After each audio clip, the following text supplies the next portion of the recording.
Going live here shortly. Please be sure to like and subscribe. Do you fine.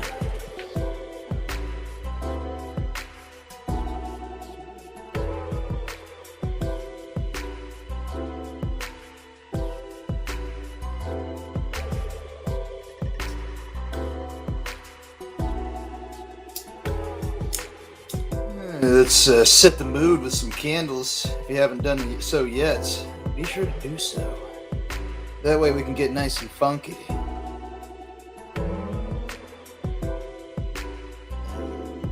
Okay. I think we can go ahead and just start it because we have a lot to go over. If I do say so myself, which I do. All right, let's do it.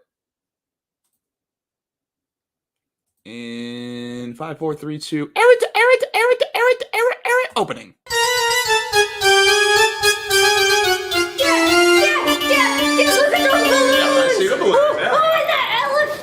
That's a big ass. You're the best dad ever! Yeah. Oh, honey. I'm sorry that I missed your birthday last year. And the year before that. But we're here today. We snuck into this circus just for you. Your special day, honey. Cotton candy. Yes. Get your cotton candy, guys. Get it while it's hot. Get your cotton candy. Come on. Come on, guys. Get it. Or don't. Don't give a shit. Cotton candy. Cotton candy! Can we get some, please? Of course. Hello there. It's Clarence the Clown. You better not eat that cotton candy. Huh? That cotton candy is full of cyanide. Cyanide? Cyanide is a rapidly acting, potentially deadly chemical that can exist in many forms, little girl. Okay, Mr. Clown. That's quite enough. This is not a funny act. Suit yourself, folks. Enjoy the show before you die. Toodaloo. Cyanide, cyanide, cyanide. Cyanide, there's nothing to hide. Everyone wants to go on this ride. Cyanide, cyanide, cyanide. All right, so what color cotton candy would you like? Pink. Pink? Okay. No, green. Green, okay. No, purple. Just purple? Yeah. You're not going to change your mind again? No. All right, I'm going to stand up and walk over there. Yeah, go. No. I want rainbow. Rainbow it is. I'm going to run away now. Cotton candy man, I would like to buy 1 strawberry, please, for my sweetie poo. So how much is that going to be? Of course, sir. But put that wallet away. Cotton candy is free today. Oh, what? Thanks. When it's time for eating, you want to avoid the beating. So avoid the candy, which will make your day dandy. Let me tell you how cyanide works. It prevents the cells in your body from getting oxygen. And then the cells die, and then you die. Do you want to die, little girl? Help, Daddy, I'm scared. Stupid clown. To me, death is not a fearful thing. It's the living that are cursed. Stupid deranged clown. I gotta get security to kick him out immediately. I bet the clown doesn't even work here. The stupid. Daddy, no! Don't hurt Mr. Clown! Oh, I'm sorry, honey. It's that stupid clown decided to tackle me, but it's okay. Still got your cotton candy. But first, I'm going to prove to that stupid clown that there's absolutely nothing wrong with it. I don't know why you're trying to deny my daughter of a good time when you're trying. My throat's closing up a little bit. Oh, I'm dizzy now. Here comes the vomiting. John Jones, our leader. Has filled all the cotton candy with cyanide in order to escape the tyrannical U.S. government through eternal life in death. Oh, I get it now, Mr. Clown. You gotta wash the cotton candy down with some Kool-Aid.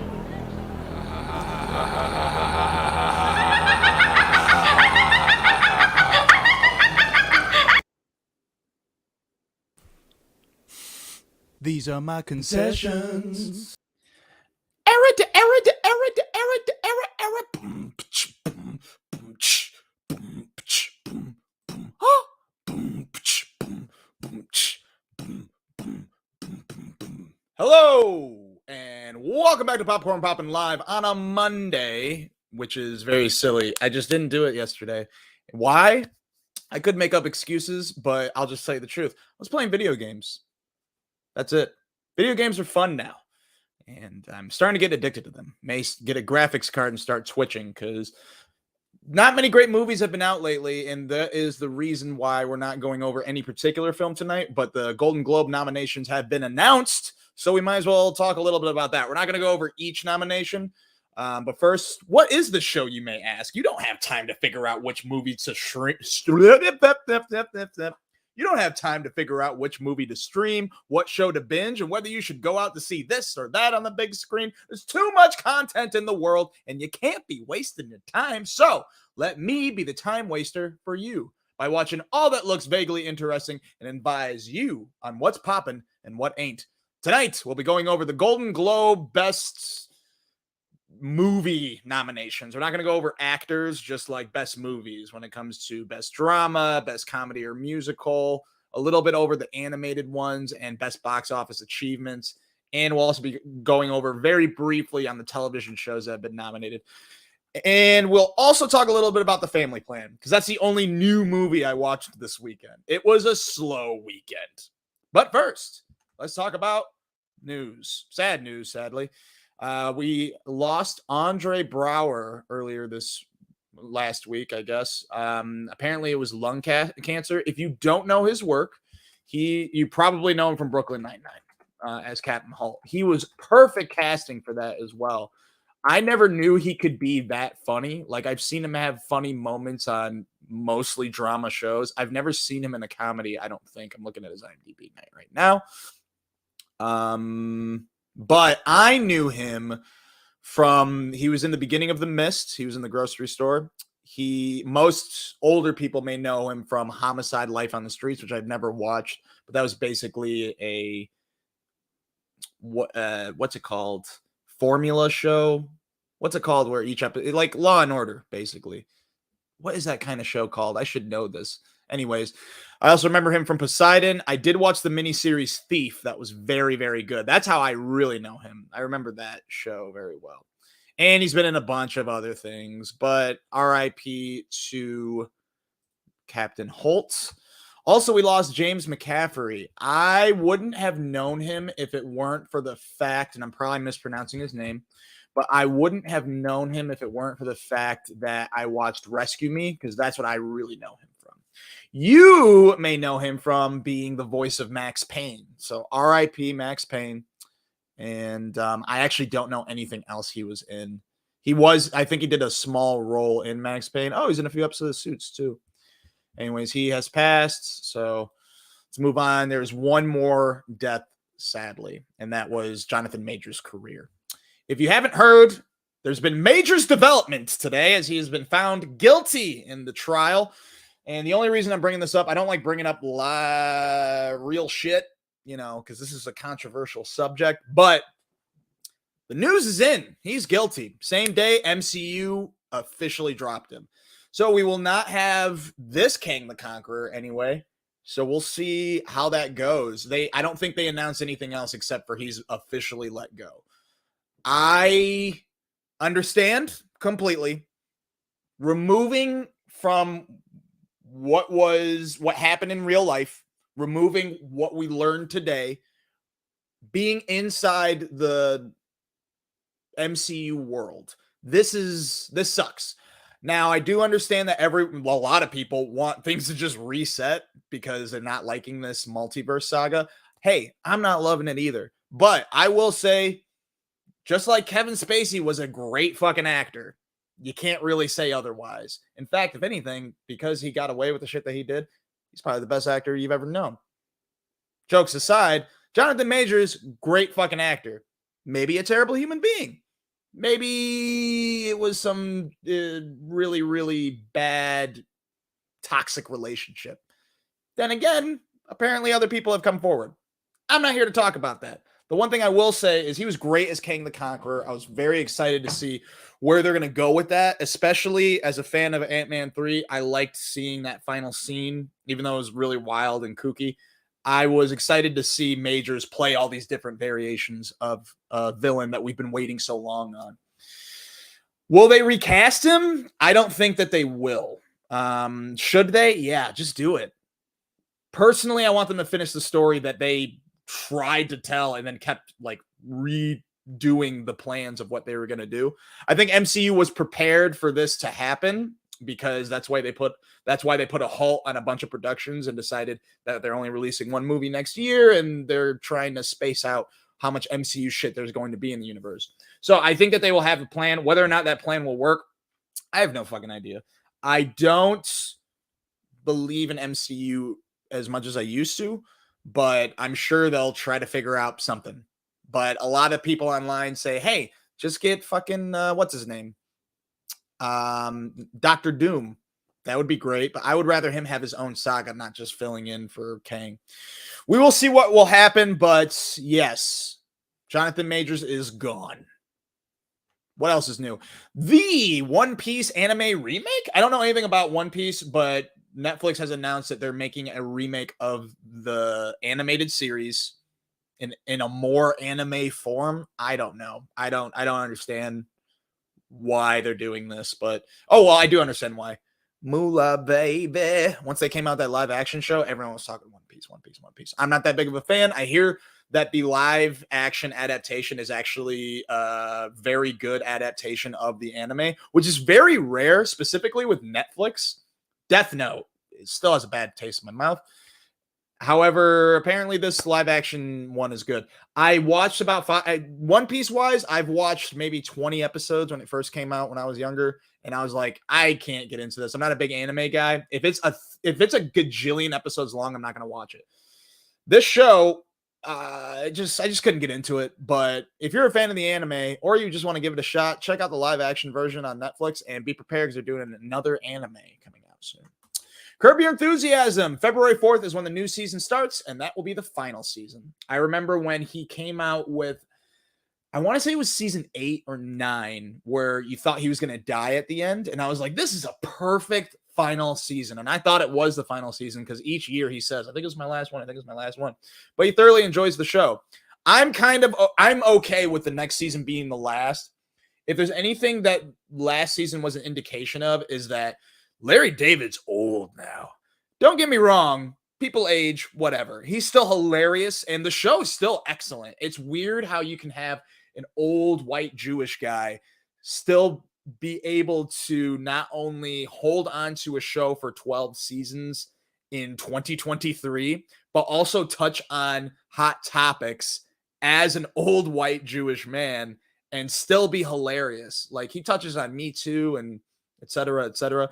I find it very, very admirable that you can go from one world into the new world and still have fun without being cancelable. That's not a word. You know what I'm saying.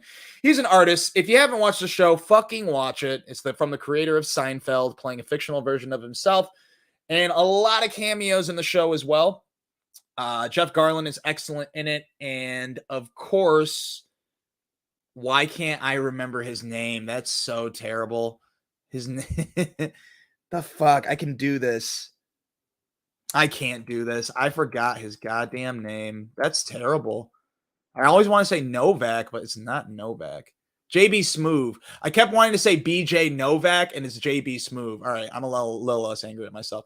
Check out Curb Your Enthusiasm. Catch up on the final season, which is coming out in February. You can watch all episodes on Max right now. Blue-Eyed Samurai got greenlit for his second season. The reason I bring this up, I don't usually bring up when shows are being greenlit for new seasons because I remember The Brink, the Jack Black, excellent half-hour comedy series that was on HBO was greenlit for a season 2, and they canceled it, even though it was greenlit. I was so angry. So this is cancelable. Coining that phrase. It won't catch on. But I love this show, and the reason I bring up the season 2 being greenlit is because I want everyone to watch it. It's extremely underrated. I think when season 2 comes out, it will become more and more popular, as it should be. It's excellent. Check it out.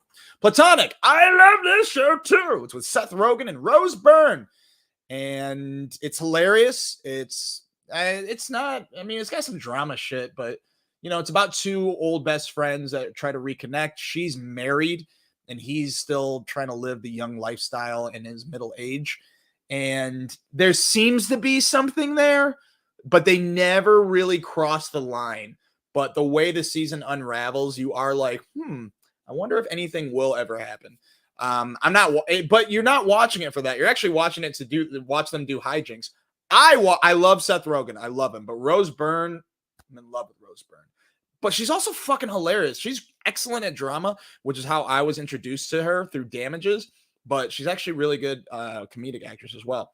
You can catch the first season of Platonic on Apple TV Plus right now. Girls 5 Eva. I've never watched the show. It looks pretty funny. It's about an old girl band, pop band from the 90s, I'm assuming, that reconnects to tour again. You can tell I didn't watch the show.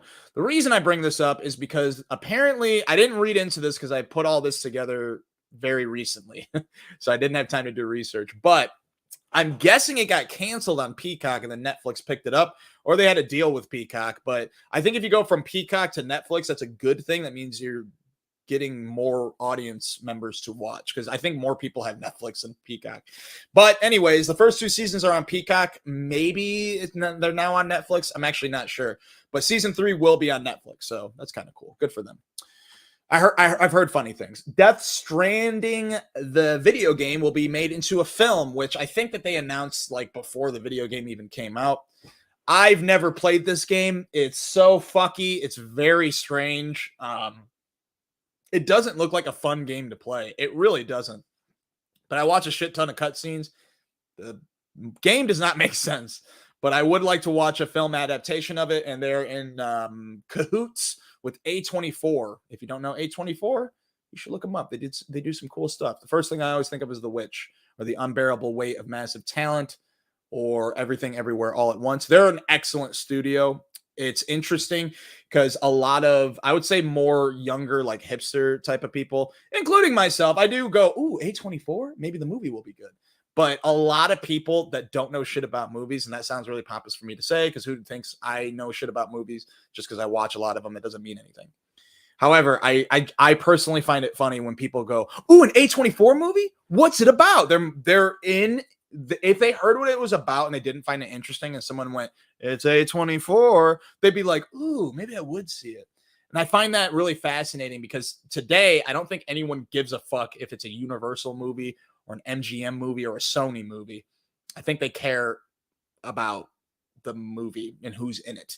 I care about directors. I don't really care about studios that much, but I will say A24 has a lot of bangers. Captain America 4?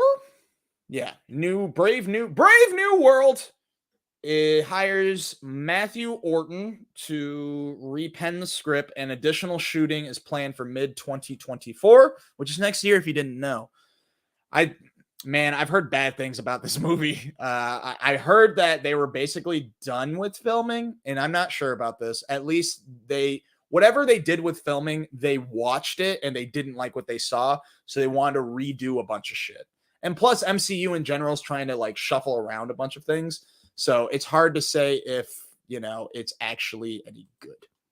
In any case, this is probably coming out in 2025. I'm not going to look at the MCU slate for this. And also, it's going to keep shuffling around. So we'll see. I think that I'm excited for Anthony Mackie, but whatever. All right, let's go over the Limelight shows. These are shows that I am currently watching that I recommend to you, whether they are new or not. This one's not new, but the new season's coming out next month, and I can't believe I'm going to make it in time. I'm so happy. I tried to do this with Fargo, and I barely made it, and I made it with this. I rewatched True Detective. I'm in season 3 right now, about to start it, and it's a glorious show. So well made, so well written. It is David Milchy. David Milch did The Wire and Treme. I think he did Treme. In any case, the dialogue is like very thick, written by a human thesaurus, and it's hard. It's hard to follow. Rewatching this series, I replayed so many scenes. Plus, it's a detective show. The like hard-boiled detective shows have so much information that's kind of hard to follow along with. Like, wait, how did they figure this out? How did they figure that out? This show is excellent, great character development, excellent acting, and I highly, highly, highly, highly recommend for you to watch it. Season 1 is considered the best. It stars Woody Harrelson and Matthew McConaughey. It's great. Check it out. Season 2 was initially shat upon. People hated it, including myself. I was like, this isn't good. I don't like this. Great actors and cool action scenes, but I didn't like it. Colin Farrell, Vince Vaughn, Rachel McAdams, and Taylor Kish. The second viewing, way better. If you watch True Detective Season 2 and it left a bad taste in your mouth, which is basically everyone, you got to rewatch Season 2. It is so well done. At first, Vince Vaughn's gangster character is like whiny and like, oh, everyone's against me. But he turns into the gangster he used to be because he starts off as like a gangster who's trying to get out of gangsterism. And then he slowly has to go back into gangsterism and trying to claw his way back out. Oh, and Kelly Riley's in the show as well from Yellowstone. She's so great in it. Her scenes with Vince Vaughn are really great. Vince Vaughn is very good in it too. Colin Farrell and Vince Vaughn's scenes are really good. They have really good pairing of scenes. My favorite scenes are with probably Vince and Colin, but between Colin and Rachel McAdams, there is chemistry there, but it's not of the romantic sense until a little bit later. I'm not really spoiling it for you. And even then, so it's like, it's not that flowery. It's professional, and it's a connection that's not only with their misery, but also how serious they are about the job and what's going on in their lives. I highly recommend to rewatch the show. It's excellent. The third season stars Mahershala Ali and Stephen Dorff. Great return to acting from Stephen Dorff. I was hoping to see his name all over the place after the season came out, but unfortunately, I haven't seen much of him since. But this was a great comeback for the season. One thing I will say about season 2, the finale,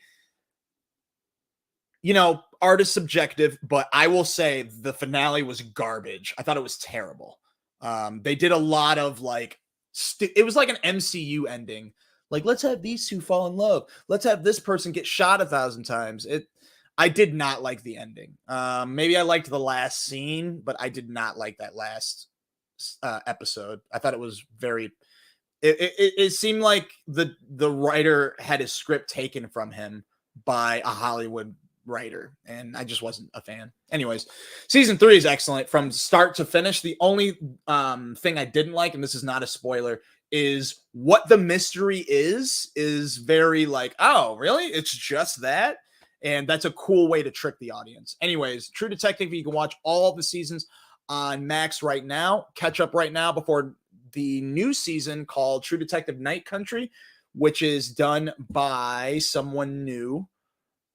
She did Tigers Are Afraid, and her name is, because this is the first time the writer's not involved. I should have had it written down, but I didn't. Oh no. Issa Lopez. So it'll be interesting to have a fresh take. It takes place in Alaska, apparently. It looks like it's modern day. Season 2 is modern day. 1 and 3, not necessarily. Although half of them were. Anyways, I don't want to talk about this too much. Check out the show. I have a good feeling about the next season. I do want to watch Tigers Are Afraid. But we'll talk about that some other time. Anyways, check out the whole series on Max. Rick and what the hell did I just do? Oh no. Sorry, technical difficulties. Okay, sorry about that. Anyways, Rick and Morty, not True Detective. Rick and Morty, not Aqua Teen Hunger Force. The new season has ended. I will give it a B-. The finale was really, really good. And the hardcore, like main arc stories, episodes were pretty good. The Mr. Poopy Butthole episode was really good, even though it's like the lowest rated episode in all of the series. I thought it was funny. Anyways, the show this season was okay. It's kind of hard to make high concept comedy amazing every time. They have to have bad episodes in order to make room for better episodes later down the line. I believe this was season 7. They got 3 seasons left, guys. That's 30 episodes. So just try to respect the process. Try to get used to Justin Roiland's new replacement. Because I got used to him, honestly. At first, it was jarring, and I'm like, dude, these guys sound nothing like Rick and Morty. Morty a little more, but Rick, I didn't like the voice actor. Now I'm used to him. Anyways, you can check out the new season only if you have base or cable. The new season will be streaming on Max in January. They just announced it. I believe it's like the 24th. But you can catch all previous seasons on Max right now. Aqua Teen Hunger Force, the new season. This new season is weird, dude. Their budget's higher. And respect, because the show is it's been going on forever in a day, but it's too polished. I loved the unpolished, barely moving character development that I was used to. Now it's like every movement's a new drawing. It's strange. If you're a fan of Aqua Teen, I think you'll understand. Just this, looking at this right now, you're like, yeah, this does look different. This is the new season. It's weird. I'm not saying give them less money, but I'm saying use less of the money for the animation. Murder at the End of the World, Hulu Tuesdays. I'm slowly disliking the show a little more. It's not poorly made by any means. It's a very interesting mystery with Clive Owen, brought to you by Britt Marling, who did the OA. She's a very great writer / director. She did a few episodes of this. I don't think she directed any of the films that she did previously. But if you want to watch a good mystery, check out this show. I think I got 2 episodes left. I think I know who done it, personally. But these past 2 or 3 episodes, I've been like, I don't really care anymore. Just end it. I think it's because I don't like her character. The actress is fine, and the character is 3-dimensional and all that, but I don't really like her. Anyways, other things I'm watching: Fargo, Hulu Wednesdays. I've talked about this at length. It's a great show. Check it out. You can watch the whole series on Hulu. Rap Shit, Max Thursdays. I don't like this season as much as last season, but I do dig it nonetheless. Bookie, Max Thursdays is brought to you by Chuck Lorre, starring Sebastian Maniscalco, which I'm probably mispronouncing. It's fairly good. It's definitely sitcom-y. I don't mean that as a compliment, and I don't mean that as an insult, but I don't like the laugh track sitcoms. It looks like there should be laugh tracks in the show, which means there's a lot of long pauses for jokes. And I find that very annoying. Monarch, Legacy of Monsters. Not enough monsters. I understand you're trying to show us a whole new world, but stop making the mystery of Monarch. We know what Monarch is. Stop being like, ooh, what's in the files? All of our questions will be answered next week. I don't have any questions. Just show me some monsters. You can watch the show on Apple TV+. The Curse with Nathan Fielder and Emma Stone. Excellent. Still only watched the first episode. Going to continue on Wednesday, but you can watch the whole series right now, although I think they're still in the middle of it. Paramount Plus, new episodes Fridays. And Scott Pilgrim Takes Off, which is on Netflix. I'm currently watching the series. You can watch the whole thing on Netflix right now. It's different. Check it out. It took me a second to get into it, but I like it. All right, honorable man. Before we talk about Golden Globes, let's go over the honorable mentions of things I haven't seen that you might want to see, or I didn't have time, or I just didn't find interesting enough to go see. For instance, there is Carol and the End of the World, which actually released today on Netflix. Check out the trailer. It's about like a comet or some shit coming towards Earth, and like the world is different now. Like everyone quits their jobs, all this, and this centers on a middle-aged woman named Carol and how she's going to react to it. So I think it's going to be good. It looks interesting. It's definitely a dramatic animation. Chicken Run, Dawn of the Nugget. I have no idea if this is good. Will it pop or not? I think it's going to be popping for your kids, but the only reason I mention this is because something for you to watch with your kids, and I really, really enjoyed the first one. You can watch this on Netflix. Reacher. Didn't watch the first season. I love the first movie with Tom Cruise. I loved it. When I watched the trailer for the show, I was very happy for Thad Castle, but I was like, I don't want to watch this. But I watched the trailer for season 2. This show looks really fucking dope. So maybe I'll pick it up when I have time, but you can check out it on Prime right now. The Crown, the final season, is out right now. I tried the show. It's very well made, but there's too much staring. If you watch the show, you know exactly what I'm talking about. Yu Yu Hakusho. I didn't watch the anime, but the live action version is on Netflix right now. I actually haven't heard anything about it. Culprits. This looks pretty good. I have no idea what it's about. It's on Hulu Friday. Apparently it's about culprits and crime, I'm assuming.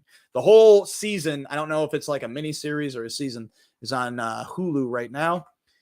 Merry Little Batman. I saw on Facebook that this is actually pretty funny. Apparently it's pretty good. I watched the trailer. It did not look good, but I'll check it out. I think it's an hour long. I'm not sure, but it is like a one and done. It's out on Prime right now, and I think it is for the family. I don't think it's adult. Family Switch. This looks very funny. It's like Freaky Friday, but all the family members switch, including the baby and the dog. I think this looks hilarious. I haven't watched it yet, though. Obliterated. I started this. I like it a lot. It's about like a CIA group or some shit in Las Vegas to help find a bomb or something, and they try to defuse it. They defuse it, and they celebrate by going to get fucked up. Little do they know, until they're at their peak of fucked up, like on drugs and alcohol, that there's another bomb in Las Vegas. So they have to figure it out while being obliterated. I think it's a pretty decent idea for a comedic action show. I like the opening scene a lot. It's fun. It's a fun show. Obituary is about a bitch. I'm going to call her that because she kills people in order for her to keep her job as a person who writes obituaries. I say obituary weird. Let me read some comments. Rothrick says, you rock with the crown and Yu Yu is smooth. So Yu Yu Hakusho, apparently the first 4 episodes are pretty good. Let me know if you've watched the anime and how it compares to the regular show. But Rothrick, I've had several discussions with movies and television. He actually has a really good insight on what's good and what isn't. So I'll say right now, Yu Yu Hakusho may be pretty good. Like I said, I do enjoy The Crown, or I did enjoy The Crown. I thought it was excellent, very well made. Just too much staring. If it wasn't an hour-long series, I would have kept up, but maybe I'll watch it someday. Plus, I'm not historically sound. I am interested in Princess Diana, and I love Elizabeth Debicki. So I might get back into it. Anyways, get back to this. All right. Spotlight films of what came out. I've only seen a few. So, for instance, Wonka. Didn't want to see it. I don't feel bad. I put a Facebook post saying, hey, if anyone saw this movie, let me know. I'll talk about it. But guess what? No one responded because I don't think anyone watched this movie. I don't think anyone wants to see this. Every person I brought this up to, like, are you doing the show this weekend? I'm like, I don't know if I'm doing Popcorn Poppin' because I don't want to see the only fucking new movie that's out this weekend. Timothy Chalamet, you're dope. Don't get me wrong. But I've never been a big Willy Wonka fan. If this was, what's his name? Can I pull it out? Who was the original Willy Wonka? He's young Frankenstein. I should remember this, dude. That's sad. Gene Wilder. I did it. I pulled it out last second. I love Gene Wilder. That was like the thing I loved about the movie, but I didn't really care for that movie. So anyways, you can go see it and let me know what you think. I hear it's okay. Apparently the guy who directed Paddington 2 did it, and Paddington 2 apparently is very, very good, but I did not watch this. I have no idea if it's good. For Yu Yu Hakusho, the episodes reflect the beginning of the anime. Wasn't the biggest Hakusho fan, so not the best person to talk to, but like it a lot so far. Okay, well, I appreciate that. Anyone who else is watching, let me know what you like. Let me know if you disagree with me or agree. That way I know I'm not just talking bullshit. But Yu Yu Hakusho on Netflix is apparently pretty good. Anyways, Wonka, I don't know if it's good. It's probably just okay, but probably not worth your time. Is it poppin'? If you have kids, I just don't see the appeal of Willy Wonka. All right, I've talked enough about this. The Family Plan. This I watched. I didn't finish it, though. The only reason is it's like it's not, you know, it's formulaic, and not to say in a bad way, but formulaic and like he's a happy family man. Life could be perfect until the CIA tries to track him down. Like, we've seen this movie 1,000 times, but we've never seen it with Mark Wahlberg and Michelle Monaghan, the very slept on Michelle Monaghan, who's also in the first season of True Detective. Anyways, very funny, extremely enjoyable. I'm not saying this is too much of a negative. It's nothing special because we've seen this movie 1,000 times, but it's still very enjoyable. So check it out. It's on Apple TV Plus. I didn't finish it, but it's good. I don't know why I'm looking for more words for this. The Finest Kind, or just Finest Kind. I think this movie is going to end up not being good because I haven't heard one person talk about it. But with this cast, it should be good. Ben Foster, slept-on actor, should be a household name. If you don't know who Ben Foster is, get your shit together. Tommy Lee Jones and Jenna Ortega. Should be good, right? The trailer, it looks like, I don't know if I'd see this if it weren't for the fact that these actors were in it. But the director, I think it's Brian Hedgeland. Let me just look at his filmography real quick. He did Helgeland, hell of a name. Helgeland. I can't pronounce his name. He did Legend, the Tom Hardy twins movie. 42 with Chadwick Boseman, R.I.P. A Knight's Tale, and Payback. Payback's excellent, by the way, the original, the one that's been like redone so much. Anyways, so it's got a great director. So I don't know why I'm not interested in this. I am interested. That's why I'm talking about it. Let's watch that sometime soon, and I'll talk about it. It's called The Finest Kind. I don't know what it's about. I think it's one of those movies you don't really want to know what's about. I do know it's a drama, and Jenna Ortega's in it. Surprisingly, I'm not as big of a fan of Jenna Ortega as everyone else. No shade being thrown. She's excellent, perfect Wednesday, but I'm just not as like, woo, for her. But she's enough of a pull for me to see this movie. What else came out? Chris Rock, headliners only. Be forewarned, this is not a comedy special. It's a documentary. All I've seen online is, this isn't funny. Like, yeah, it's not intended to necessarily make you laugh, but just for you to see what goes on in it. I watched a scene from it. I'm very interested, but yeah, I would much rather watch a comedy special featuring these two. Maybe they should do that. I think that would be fucking dope. Not a live one. Don't do that again. That didn't work. I thought that was smart, but it didn't work. Candy Cane Lane. This has been out for a few weeks, but I actually finished it today. It's on Prime. Very fun movie. Very weird storyline. Like, the storyline was like, what are we making? What is the story about? But you know what makes this movie? Eddie Murphy and Tracee Ellis Ross. She's one of my favorite actresses. I want to watch. She came out with a movie with Dakota Johnson a couple years back where she played a famous artist. I think it was more of a dramatic comedy. I can't remember what it's called, but I love her, and I kind of got a crush on her. She's hilarious. Them two together, so great. Very fun film for the family. It's just the main storyline. I didn't love it. I was like, this is weird. Jillian Bell's in it. That's cool, but yeah. Anyways, Candy Cane Lane, popping or not? I think it's popping enough. Definitely popping enough to watch for Christmas. It's a good Christmas film. Not The Holdover. Oh yeah, The Holdovers. This movie's been out for a few weeks. This is in theaters right now. I was very excited to watch this because I love Paul Giamatti. This was also directed by Alexander Payne, who's done Election and Sideways, and I want to say he did Nebraska. Check out Election. It's really, really good. I don't think you'll like his other movies. Oh, he also did Downsizing, which isn't that great. Anyways, this movie's really, really good. I will tell you what it's about a little later, because we're actually going to talk about this a little later because it's got nominated for some Golden Globes.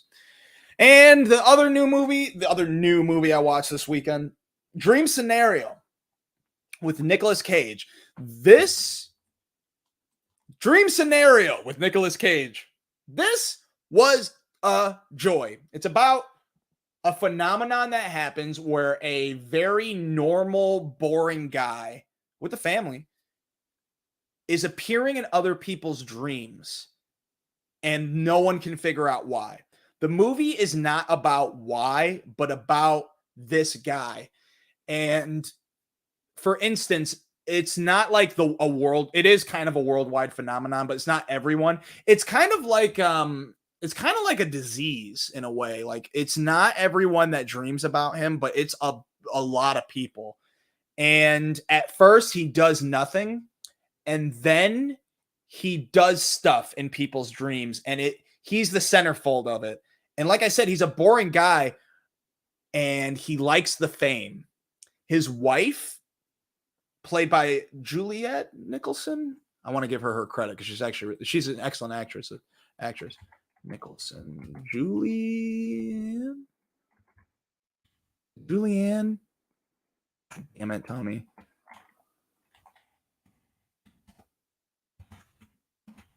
I was right. Julianne. Sorry. Anyways, Julianne Nicholson, excellent. Anyways, her character doesn't dream about him, and everyone else does. And I want to talk more about it, but I don't want to ruin it for you.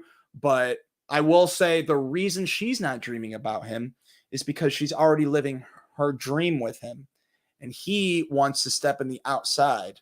I can't get too much into it because I don't want to ruin it, but the editing is phenomenal. It better get nominated for Best Editing Academy Awards. Nicolas Cage got nominated for a Golden Globe. He's great in it. He is very Nicolas Cagey, but he's very subdued. Check it out. It's really, really good. I highly recommend it. It's very poppin'. It's strange, but it's enjoyable. And it's also kind of horror, but it's not like, horror. It's good. It's very, very good. Check it out. All right, y'all. Now we're on to the Golden Globe nominees. Like I said, we're only going to go over certain categories: Best Drama Motion Picture, Best Comedy or Musical Motion Pictures, Best Cinematic and Box Office Achievements, and Best Other Things, specifically animated and television series. So first, we're going to try to do this in 18 minutes. We're going to go over the Best Drama Motion Pictures. First up is Anatomy of a Fall, which I don't think anyone will go see because it is French. It is about a woman who is suspected of her husband's murder, and their blind son faces a moral dilemma as the main witness. But he didn't see anything. I watched the trailer. It looks very good. It's in select theaters. I couldn't find any theaters around me, but this movie's 2.5 hours long. I will still see it. But poppin' or not, for the general audience, I don't think this will be for everyone. Specifically, people don't like reading subtitles unless there's a giant monster. And I don't think there's a giant monster in this. 2.5 hours seems a little long for a subject matter like this, but maybe it'll be very good. I mean, it will be very good, but I don't know if it'll be good for the general public. What else got nominated for Best Motion Picture, you may ask? For drama, Killers of the Flower Moon, of course. Real love crosses paths with unspeakable betrayal as Molly Burkhart, a member of the Osage Nation, tries to save her community from a spree of murders fueled by oil and greed. Starring Leonardo DiCaprio, Robert De Niro.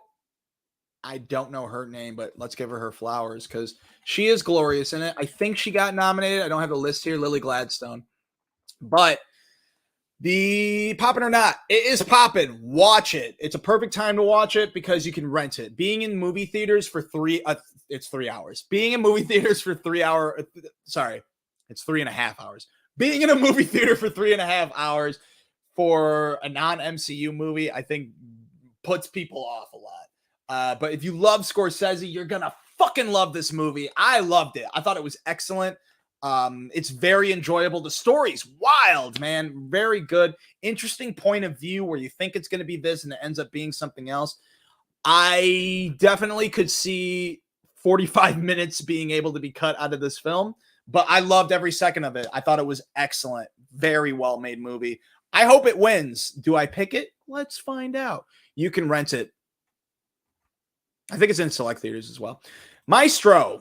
American conductor Leonard Bernstein falls in love with Costa Rican actress Felicia Montalegre. Sorry for butchering names. This is the Bradley Cooper vehicle that he wrote and directed and starred in. This is 2 hours and 10 minutes. The reason I bring that up is because I'm trying to find the trend of like how fucking long are these, nominated films. Anyways, I think that this movie's going to win for Academy Awards specifically. Golden Globes, I'm not sure. The reason I think this is because I think a lot of people want Bradley Cooper to win an Oscar. And maybe he did win for A Star is Born. Definitely not acting, but he may have won in some other aspect.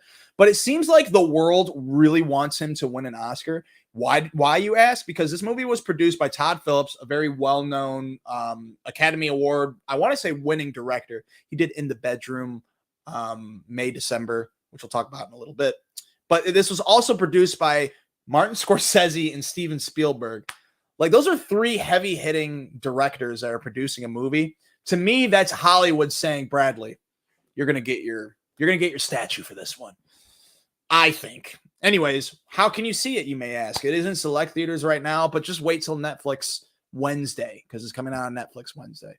Pop it or not, I think personally this movie doesn't look that like great to me. I love Bradley Cooper. I think he's an excellent director. I think he's a fine actor. And this kind of movie would interest me, but it just doesn't interest me that much. I love Carey Mulligan, and I think that's the pull for me personally. But I don't know. I think that this movie's going to be overrated. I think people are going to call it a masterpiece when it's not going to be that great. And that's not me talking shit. That's just me giving my educated guess, my hypothesis. All right, what else? Oppenheimer. You already know what this is about. It's 3 hours long. You can watch it in theaters right now, or you can rent it and from the comfort of your own home. So, pop it or not in theaters, it's not completely necessary to watch this in theaters. There, I said it. It wasn't like awe-inspiring.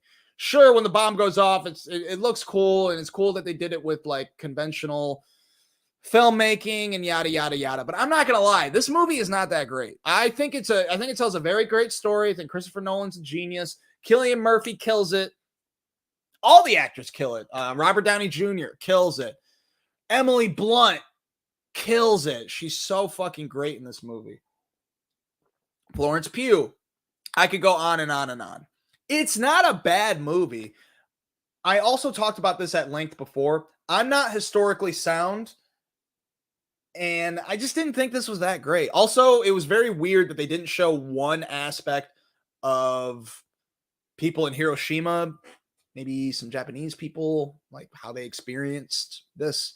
It's just weird that they only, I get why, but they only focus on Oppenheimer, and I thought that they could have went down other avenues, especially with having 3 hours.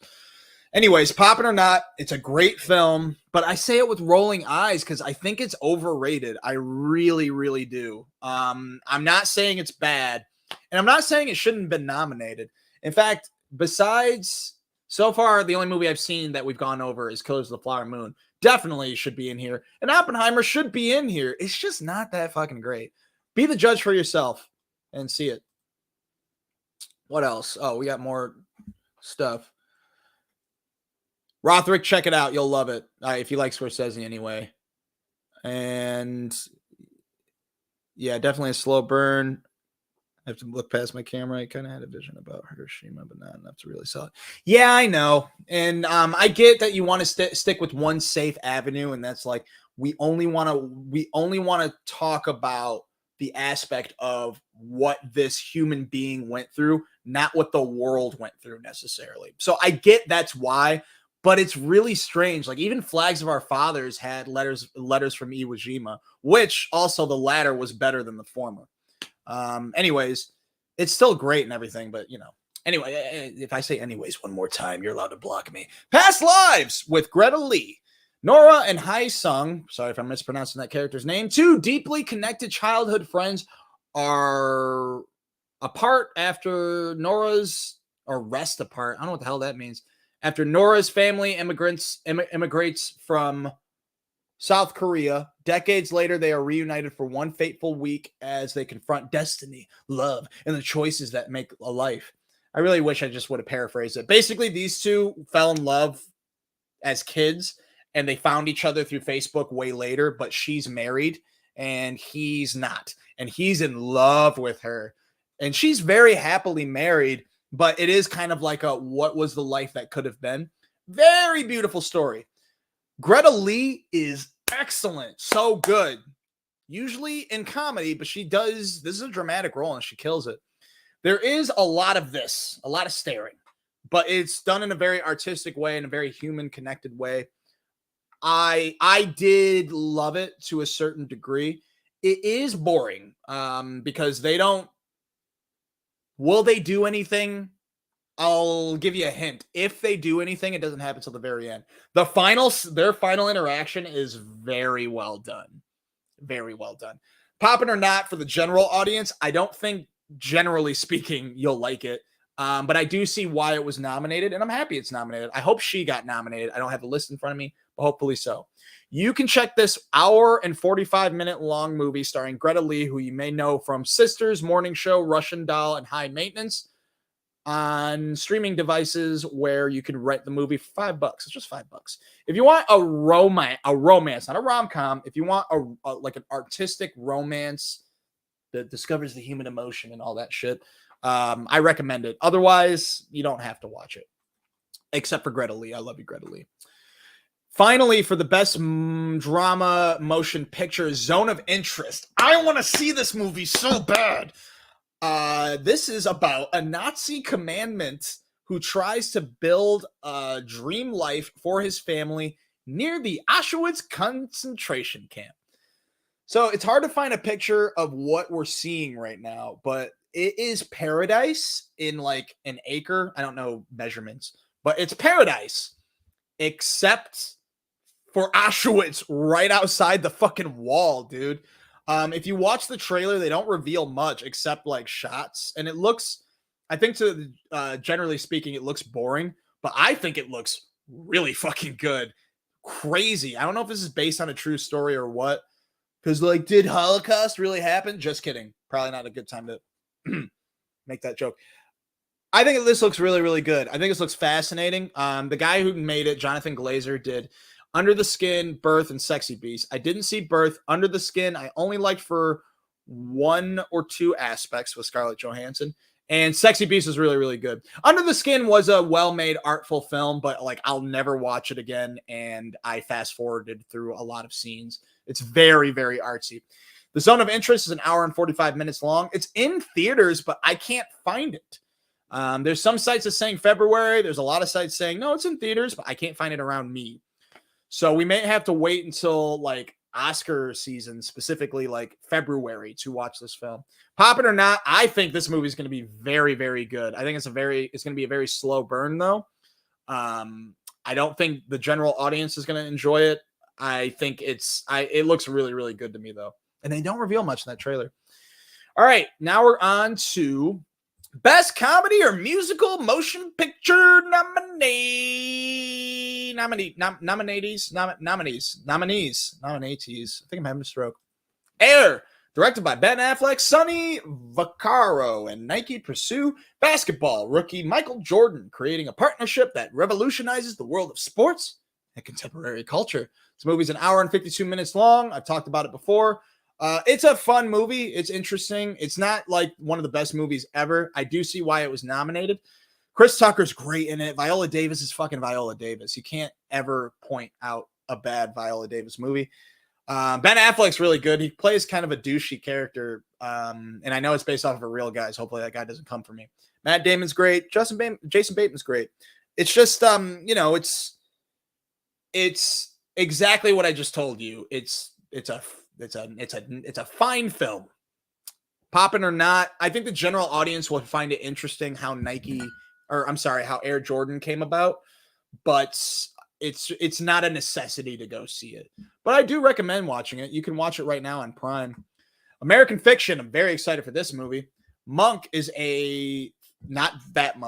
Monk is a frustrated novelist who's fed up with the establishment that profits from black entertainment that relies on tired and offensive tropes.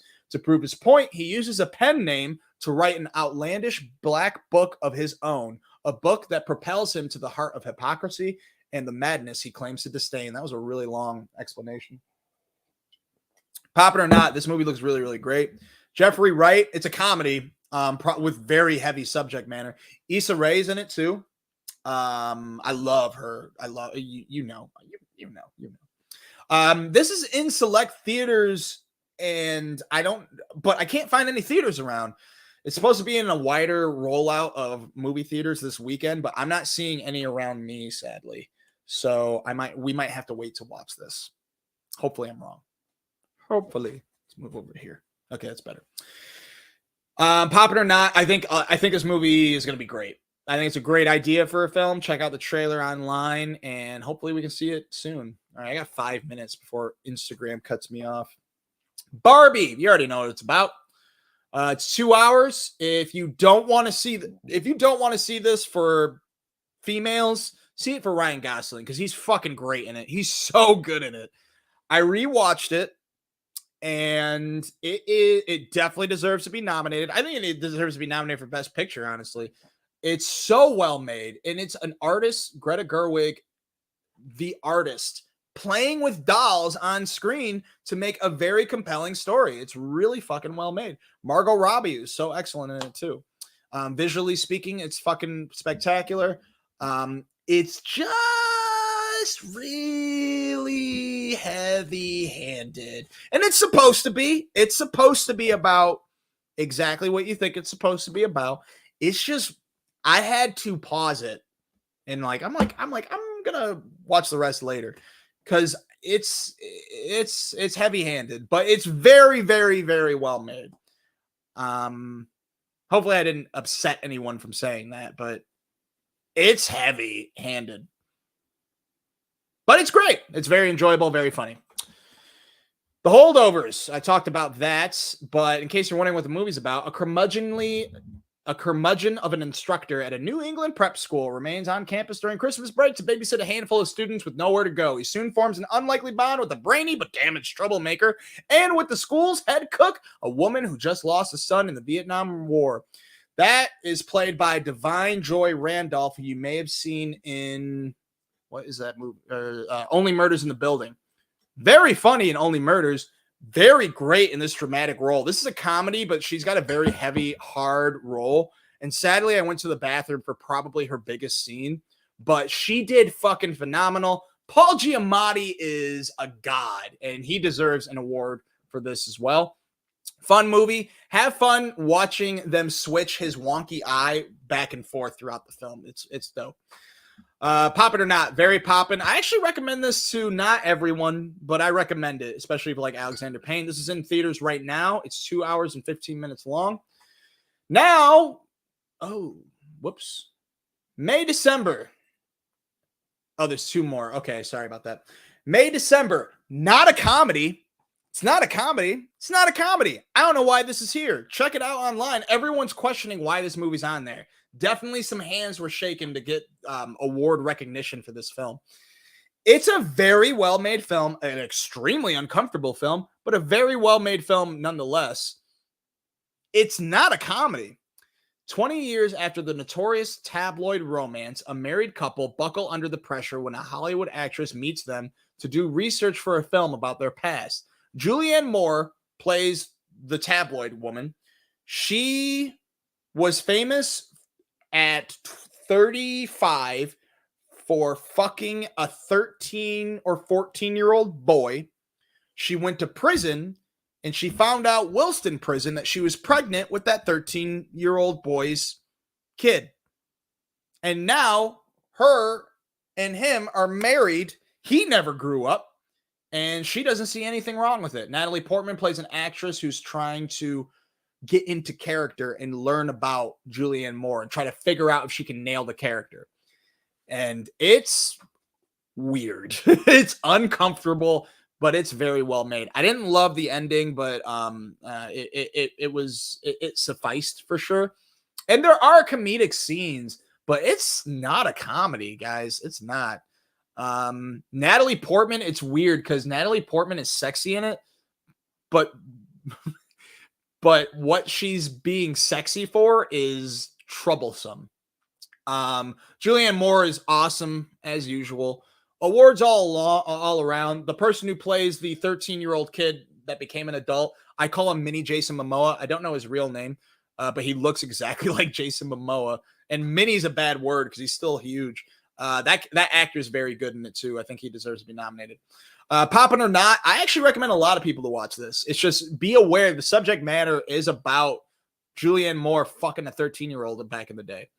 And yeah, there are a lot of comedic moments. Like there's a line where Natalie Portman said these kids aren't sexy enough. And it's like, what? And the director's response is hilarious. Check it out. It's on Netflix right now. It is popping, but it's not a comedy. Poor Things! I'm so excited for this movie. I don't know what it's about. I think it's like Frankenstein, though. But it's directed by Yorgos, last name insert here. He did Lobster, which you can watch on Max. It's probably my favorite amongst the movies that he's done.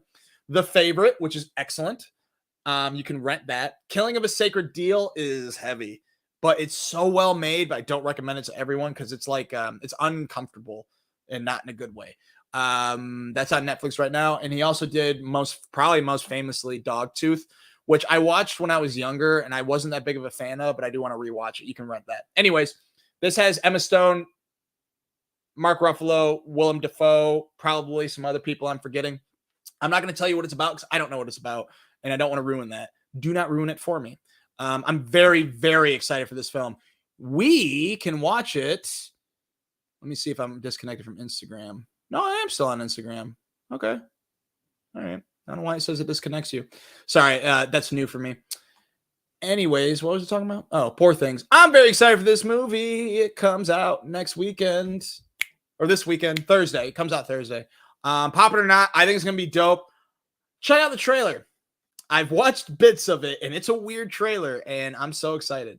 All right, now we're on to Best Cinematic and Box Office Achievement films. This is a new category by the Golden Globes. I don't know if they did it last year. I don't know if I watched last year. But I think it's a good idea. Like superhero movies are in here. Other things. Stuff and things. Anyways, Barbie is in here, of course. But so let's break down what we think Best Cinematic and Box Office Achievement films are going to be. I think something that has, like, let's say it was back in good old MCU days. Like, I think Iron Man, the original one, should have been nominated because it propelled people to get excited for superhero films. You get what I'm saying. It's basically movies that aren't artsy, but are still very, very popular. And how well were they made and how much of an impact they did. I don't think this is necessarily about numbers. I think this is about what was most popular, how it affected the world, I want to say. And I don't know if it's like about like which is the best, but we'll try to break down each one by one. Barbie, you can watch it on Max right now. We already talked some about it. Barbenheimer was huge. It was such a huge fucking thing. I think that without Oppenheimer, I think it still would have been very successful, but Oppenheimer helped it. So it's kind of hard for me to judge whether or not this movie deserves it. It deserves it. Barbenheimer was huge. It was so huge. It brought people to the theaters for two distinctively different movies, very different movies, both revolving around death. But it was huge. And I think that it was definitely an achievement in cinematic history for sure. One of the biggest achievements in cinematic history for sure. But would it had been as successful if it wasn't for Oppenheimer? I think it would have been extremely successful. I just think the numbers would be a little different. In any case, it by itself has done so much, and it by itself is an excellent made film. It's so slapstick and silly, but so beautiful that it's wild how much I love it. So it is really, really good. And I think it definitely deserves the award. Does it deserve it over others? Possibly. We'll see. All right, real quick with Rothrick. He asks, I know you were on a different topic. Not sure if you talked about it, but what are your thoughts on Asteroid City? Wes Anderson. Real quick, Asteroid City. You can check in my previous live videos on YouTube. I talked about it at length. I love Wes Anderson. I do like his older works more than his newer. Like Grand Budapest Hotel is excellent and everything. I even thoroughly enjoyed French Dispatch, but I don't love them as much as everyone else. I really did not enjoy French Dispatch that much. Asteroid City, I think it wasn't overrated because I think most people didn't like it. The first half of that film, I was like, this is my favorite Wes Anderson film. This is excellent. I love this movie. And then the second half happened. And when they introduced the element and you see the element, I loved it. I loved it. But then they did that weird scene and I didn't like it. I don't care what the message is. I don't care. I don't care. I don't care. It was pretentious as fuck. It was just weird and not in a good way. Where literally the whole cast stares at the camera and they're like, do you get it? Do you understand? It doesn't matter. You guys fucking changed. You put the movie to a full halt for this weird like symbolism type. I was very, very disappointed with that scene. I see what he was trying to do, especially he was trying to do something different, but I didn't like it. I did not like that ending. I'll never watch that movie again because I was, again, first half of that movie, my favorite. Second half, I was very disappointed. So I appreciate you asking, though. Thank you for having me relive that horrible memory. Anyways, next up on the list, Guardians of the Galaxy Volume 3. I think we all saw it. Very enjoyable, very great send-off. I loved the movie. I loved it. Was it my favorite Guardians? Probably not. It's between this or one. I really loved this movie, though. But best achievement in cinematic and best cinematic and box office achievement. Their biggest achievement was being a likable MCU film during the multiverse saga. But otherwise, I don't really think it's better than most of the things on this list. No shade thrown at James Gunn or the cast of this movie or this movie in general, but like compared to everything else on this list, John Wick Chapter 4. I want this to win because I personally think that this is the best movie in this list. Like maybe not artfully and all that. Maybe not the best movie in this list. It's the best action movie ever made for me. I loved everything about this movie. I loved it more than the Raid movies, and I love those movies, and those used to be my favorite action movies. But this was so perfect. I don't want them to do a Chapter 5. I will watch the fuck out of it, but I just don't see them one-upping this movie. It's so great. Watch it if you haven't. Watch all of them, but definitely watch this one. You can watch this on Stars. Oh, and you can watch Guardians of the Galaxy 3 on Disney+. Will it win? I don't think so. I just don't think so. And I'll tell you why in a second. Mission Impossible Dead Reckoning Part 1. No. I think that this was very successful in the box office. Oppenheimer fucked it up for sure. Tom Cruise made it known that Oppenheimer fucked up his chances at getting a lot more money. But dude, it was like it's a 3 hour, it's like the 6th movie. And it's part 1 of 2 movies, which is stupid. And it's 3 hours long. Why would you make part 1 of a 2-parter 3 hours long? The dialogue in this movie is terrible. I talked about this before. I'm a huge Mission Impossible film. I'm a huge Tom Cruise fan, movie-wise. And I'm a huge Mission Impossible movies fan. I hate it. I didn't hate this movie. I was very disappointed. The writing just got terrible, dude. And I should have known that was coming after the movie where Alec Baldwin said, Ethan Hunt is the physical manifestation of destiny. What a terrible line. And this movie is riddled with them. Now, action scene wise, one of the best car chases in cinema I've ever seen. As per usual, they do that a lot with these. And Haley? No, it's not Haley. Haley Atwell? Is that her name? Let's find out. I think I'm right. Fuck yeah. Haley Atwell is great in it. And also she plays one of the many love interests. I was walking out of this movie and a girl said, which one was his love interest? He was in love with like 6 different girls. They introduced a storyline that they never introduced before. I didn't like this movie. They should have made it one movie. And him and the director admitted to that, by the way. If you want me to talk about this more at length, watch a past episode where I talked about this. You can watch this still in select theaters, apparently. No way. No. Yeah, you can rent this right now. But poppin' or not, it's poppin' for its action movie stuff. But the storyline used to be good in these movies. I'm not saying all action movies need to have good storylines. Most of them don't. But this storyline was just terrible. Awful. Terrible. But action was good. It did its job. 3 hours, though. Ugh. Another 3-hour movie, Oppenheimer. I just talked about this at length. I'm not going to talk about it again, except to say big achievement in box office, but it's like the same achievement. I don't know. I'm not looking at numbers. I'm not going to look at numbers.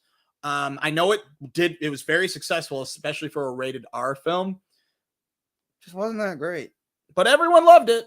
So I think IMAX-wise, yeah, it deserves to be in this list. Kinda, I mean, it's just, it wasn't that great of an IMAX movie. All right, I gotta stop talking about this. Let's head over to the chat. Yeah, thanks. All right. Cross the Spider-Verse. You can watch this on Netflix right now. This isn't in theaters anymore, but it was a great theater experience because, dude, the colors and everything. Such a well-made movie. Into the Spider-Verse was better. Fight me. But not by that much. It's only because of how wacky and crazy everything was. This one was more withheld because it was more character development, which is pretty cool. And the chase scene with Miles versus Spider people was so well done. That scene alone should win an Oscar. So great. But for this award, I don't know. I don't think so. Compared to Barbie, no, Barbie. I'm not saying Barbie was a better movie, but I think its impact was better. Guardians 3, same thing. John Wick more. I think John Wick wins in this aspect because Across the Spider-Verse, we all knew it was going to be great. And I don't think we should judge it on that either. It's kind of hard to tell with this category. It deserves to be in this list. It's just compared to Barbie, John Wick, and Oppenheimer, it doesn't really compare. Super Mario Brothers, on the other hand, does. And the reason being is because it made a gajillion dollars. I want to say, I know there are different types of records, but I want to say this is one of the biggest movies ever made, if not the biggest movie ever made. So yeah, this deserves it too. Also, the final one, Taylor Swift. I don't want to talk about Taylor Swift, but she's in this category. And I got to give her flowers. This movie made a gajillion dollars, and it could start a new... We have seen concert movies in the past. Justin Bieber had one. I can't remember what. Never Stop Believin'. I can't remember. But Justin Bieber had one. Jonas Brothers did this. So this has been done before. But I think that this film, first of all, great fucking idea to make this movie after realizing how fucking successful you were. Like, don't get me wrong, she's always successful. But obviously 2023 has shown us how truly successful she is. I think it's definitely, I would say it's definitely more hype than not. But hearing podcasters talk about actually being at their show, people that used to hate Taylor Swift, they're like, yeah, it was incredible. I'm like, damn. And apparently this is incredible too. I'm not going to watch it because, I mean, maybe I will someday, but I'm not that interested. But in essence, about box office and cinematic achievement, 100%. I think it's between this, Super Mario Brothers, and Barbie. I think that those three films were talked about the most this year. All of these films were talked about a shit ton, except for Guardians, compared to others. Guardians, Mission Impossible, and Across the Spider-Verse. Don't get me wrong, when they were out, everyone talked about them, but these movies achieved. So between Taylor Swift, Super Mario Bros., Barbie, and I'll throw in Oppenheimer, I honestly think it's going to be Taylor Swift. I don't want it to be, though. Nothing against her, but aren't you tired of hearing about Taylor Swift? I'm talking to the Swifties out there, too. I don't know. You know what I mean? Okay. Who would I pick? My answer may change. I may do another video, but I'm gonna go with either Barbie or Taylor Swift, and I'm leaning towards Taylor Swift. Next. Oh, now we're gonna talk about. Now we're gonna go real quick through the other Best Motion Picture awards, and then we're gonna talk about what came out next week, and then we're done for the day, guys. All right, Best Motion Picture Animated. The reviews. The nominees were Boy and the Heron, which is directed by, I can't remember his name, but he's the Studio Ghibli guy that everyone's in love with. Currently rewatching the Studio Ghibli films right now, and they're fucking awesome. I'm so happy you can watch them on Max. The Boy and the Heron's in theaters. I actually haven't met anyone that's seen the movie, but I'm sure it's glorious. You can watch it in theaters right now. Elemental's on Disney Plus. It's Pixar's latest endeavor. I started it with my mom, and I was like, let's watch something else. I just couldn't get into it, but that doesn't mean it's not a good movie. I think it will be good. I just got to push through it. Spider-Man Across the Spider-Verse. This is my choice for these films, only because I'm not seeing Boy and the Heron until I watch all Studio Ghibli films, and because Across the Spider-Verse was glorious. Super Mario Bros. Movie, I think, deserves more of a cinematic achievement award rather than Best Animated Film. Animation-wise, you're watching the video game. It's fucking great. But it wasn't that great of like a story, and it wasn't that funny. It didn't hit that hard. But it was well made, especially visually. Suzumi, I don't know what that is, and Wish, I think Wish looks pretty good. Who's going to win? Super Mario Bros. Or Boy and the Heron. Who do I want to win? Across the Spider-Verse. Whoops. We're not doing pictures. All right. Best television series nominees are 1923, which is the Yellowstone spinoff. You can watch on Paramount Plus. Didn't watch it. The Crown on Netflix. Didn't watch it. The Diplomat on Netflix, which has, damn it, I can't remember. Carrie Russell. I love Carrie Russell. She's awesome. I haven't watched the show because it's not my type of show, but it was extremely popular. And they're coming out with season 2. I will watch it just for her, not because everyone else wants to watch it. It's not my type of show, and it doesn't look that great, but I love Carrie Russell. I'll watch it for her. Last of Us on Max, Morning Show on Apple TV Plus, and Succession. So between 1923, The Crown, The Diplomat, The Last of Us, The Morning Show, and Succession. Morning Show I'm catching up on. I'm currently in the middle of season 2, and it's so goddamn well made, guys. Highly recommend to watch that on Apple TV Plus. Succession's final season wasn't my favorite, but they did everything correctly. I just wish the gang was all together like the first 2 seasons. And Last of Us is going to win. This has gone on too long. We all know Last of Us is going to win. It deserves to win. These other shows I'm sure are great that I haven't seen, and Morning Show and Succession are great and I have seen. Last of Us is the best, though. It was great. No notes, except don't fuck up season 2. Damn it, I gotta quit doing that. All right, best television series, musical or comedy. Abbott Elementary, which you can watch on Hulu and Max. Barry on Max. The Bear on Hulu. Jury Duty on Freevee and Prime. I watched all of it. If you haven't watched Jury Duty, you gotta watch it. Only Murders in the Building. Hulu, Ted Lasso, Apple TV Plus. If you haven't watched Jury Duty, it is a real show. I don't know how to describe it. A guy goes in for jury duty in real life, and a film crew's filming his whole interactions with doing jury duty. Except what he doesn't know is the surrounding environment is written for him. Like every person he interacts with is an actor playing a character, and he's the only real one. It's very, very interesting. I highly recommend it. But sorry, I gotta get rid of that banner. I apologize. But Only Murders in the Building, Hulu, Ted Lasso, Apple TV Plus. I wasn't the biggest fan of Ted Lasso last season. I didn't think it was that great. It's a great show, and I think I know one person was really upset with me saying that. Last season wasn't that great, guys. I stand by that. The first season was the best. Season 2 was good. Season 3 wasn't that great. Juno Temple's the shit, though. Don't get me wrong. Only Murders in the Building. Wasn't the biggest fan of this last season. The Bear, I haven't caught up on it because I think it's a little overrated, but I do love Ayo, so I will catch up on it. Barry, last season, overrated. I fucking said it. I don't care. Very well made show. Bill Hader, you're a god. I love you. Season 3 is some of the best television I've ever watched in anything. I just didn't like season 4. But it was good. Without comparing it, it's a very, very good season. Excellent even, but I couldn't help but compare it to the rest of the show, and it was my least favorite season. Sorry.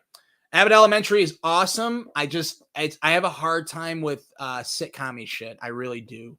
Like I'm thinking about quitting Bookie, but I do love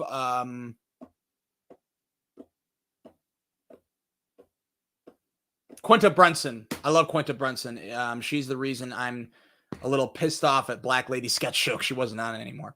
Anyways, out of all of these shows, who should win? I think who will win is going to be Barry or the Bear. I have heard mixed feelings about the Bear season 2. But my personal choice is Jury Duty. Yeah.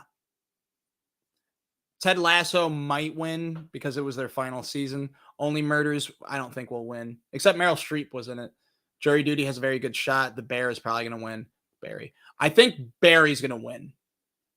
That's my vote. Okay. Damn it. Stop doing that. We still got more. Best television series. Okay. This is the last thing of the Golden Globes. Thank God, because we got to wrap this up. I got to go to bed. Best television series, anthology series, or motion picture for television. All the Light We Cannot See with Mark Ruffalo on Netflix. Actually, it's not that depressing, but it is depressing. It's pretty good though. Poppin' or not, it's poppin', but it's like background poppin'. Beef on Netflix, a little overrated if you ask me, but very well made. It's on Netflix. Daisy Jones and the Six, haven't watched it. It's on Prime. Fargo on Hulu. This season's great. Fellow Travelers, know nothing about it. It's on Showtime, and Lessons in Chemistry on Apple TV Plus, starring Brie Larson. I hear good things. It looks pretty good, but I'm gonna go with Beef winning, rightfully so. All right. Now we can talk about some upcoming attractions, shall we? Like what's coming out next week? A bunch of things is coming out, so we're going to try to get through this quick. I'm sorry, guys. All right, Aquaman 2, Electric Boogaloo, not the real title, but should you watch it or should you skip it? Watch it. Aquaman was a fine film. It was very enjoyable, one of the better DC installments. James Wan's a great director, and it's Jason Momoa. Don't look at the redhead. She's too controversial. Don't concentrate on her. Concentrate on Jason Momoa. The only thing I've seen some of the trailer, and the only thing about this is it looks like characters that I thought we said goodbye to are reappearing for almost the exact same storyline.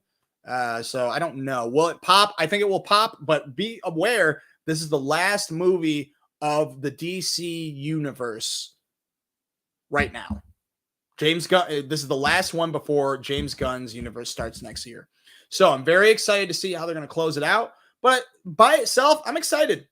I think this is going to be a fine film. I really liked Aquaman, so I think it'll be good.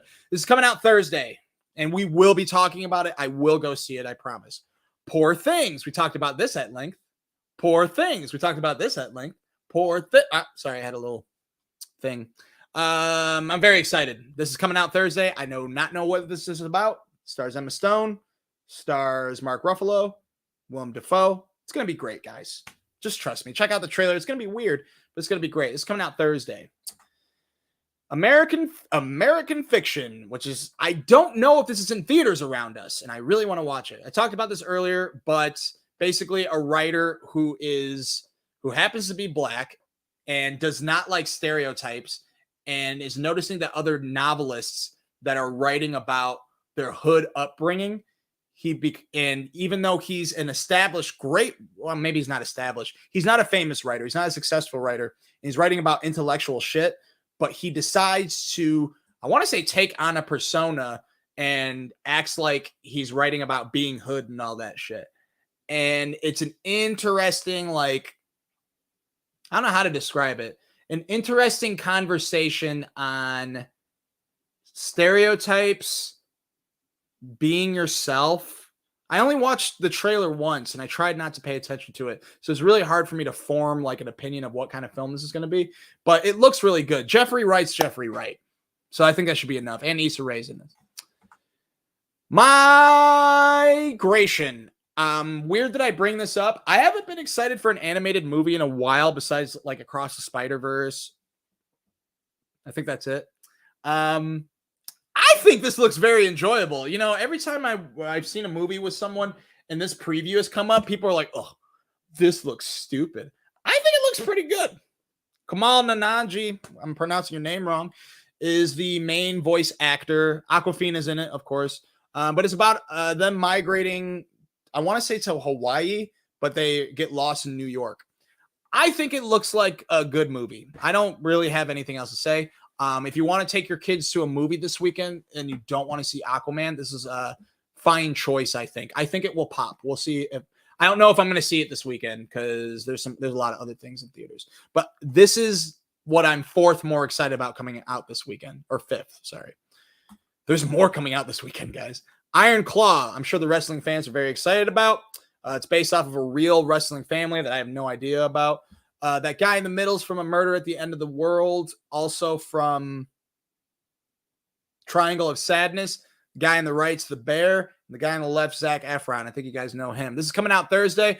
Popping or not, I think this will pop. I'm not that interested in this movie, but I will see it. I probably won't go out this weekend to see it. I'll probably wait for streaming because I'm not that interested in it, but it does look well made. Anyone but you. So look, Sydney Sweeney, she was good in what that the show called. She was good in Euphoria. I didn't watch that movie she was in. I can't even remember the title. The Voyeurs or something. It's where her and Justice Smith are peekabooing across the street. I heard bad things about it. I do want to watch that though. Anyways, I don't want to be negative, so I'm not going to say anything about her acting. But she's Will Poulter. Let's talk about Will Poulter for a second. He was in Top Gun Maverick. What's that movie with Jonathan Majors? It was another flying movie. Sorry, one moment.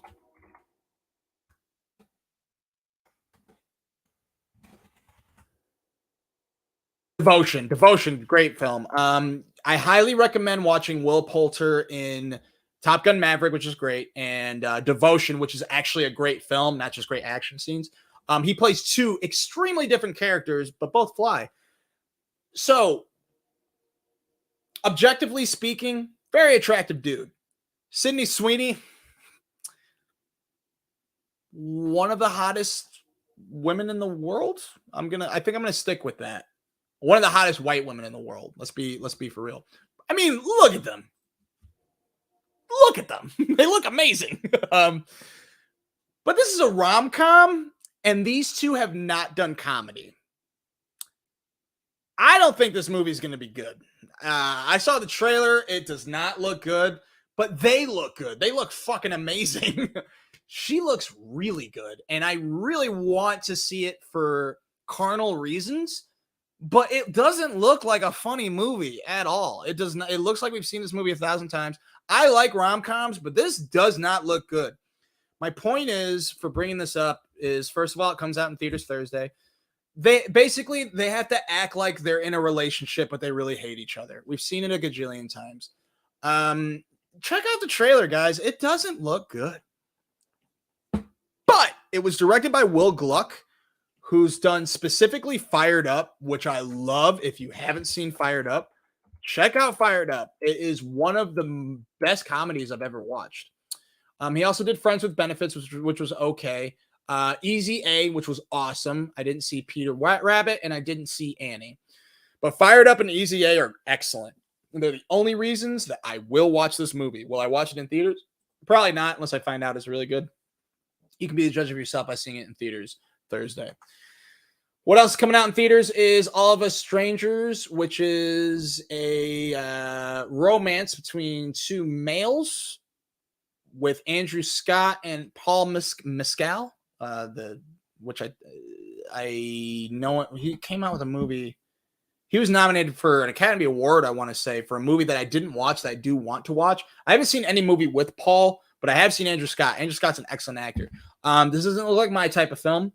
It does look like a really good artsy romance, though. So if you're into that kind of thing, check it out. It's in theaters Thursday. And streaming-wise is Maestro, which we talked about. Will it pop or not? I think it'll pop for the general populace. That was on accident. I don't think I'm going to like it very much, but I think I'm going to love Carey Mulligan because I love Carey Mulligan. Netflix, Thursday. Damn it. For editing reasons. Maestro is going to be out on Netflix Wednesday. It's in select theaters now. Popping or not, I think it will pop for the general public. Do I think it's going to be great? I don't know. I don't think I'm going to like it that much. I know it's going to be overrated. But I shouldn't talk shit before something comes out. Maybe it'll be very good. I know Carey Mulligan's going to be great in it. Next, Rebel Moon. Been a while since I've been excited for a Zack Snyder film. But when you have Sophia Boutella, sorry for mispronouncing your name, at the forefront with the son of anarchy himself, Charlie Hunnam. Wow, that was a good poll. I forgot his name. It's going to be great. Digimon Houston? I didn't know he was in this. This is a first part of a 2-movie thing that's going to happen on Netflix. It's going to be huge. If you haven't watched a trailer, check it out. It looks huge. I'm pretty excited for it. I think it's going to pop. I think not enough people know about it because so much other shit's coming out this week. But this is coming out on Netflix Thursday. I am very excited for it. Part 2 comes out April 19th. I guess that makes sense. But I think that's already shot and done. So yeah, this is Thursday. I'm very, very excited for this movie. I think I'm going to like it a lot. Been a while since I'm excited for Zack Snyder. Trevor Noah's coming out with the special on Tuesday. Oh my God, I got to go to bed. And Percy Jackson, the television series, is going on Disney Plus or Hulu Thursday. I didn't watch the trailer. I know it's for family. Never watched Percy Jackson, but if you have kids, maybe you'll like it. If you watched all of this, why? And if you didn't, you'll never see this message, so fuck you. Thank you for watching. Rothrick, thank you for being a good fan. I appreciate it. If you have any poppin' questions you want me to answer for next week, if I fucking have time, because there are so many movies coming out next week, let me know. I'm trying to incorporate more sketches in this. I'm trying to incorporate more fun in this. But I have a lot to say about movies, and I think I'm just going to do all that other shit with something else. I don't know. But please believe me when I say that I am working on things to share with you. That's not just me critiquing movies without making them. Comment, subscribe, love, peace, goodbye.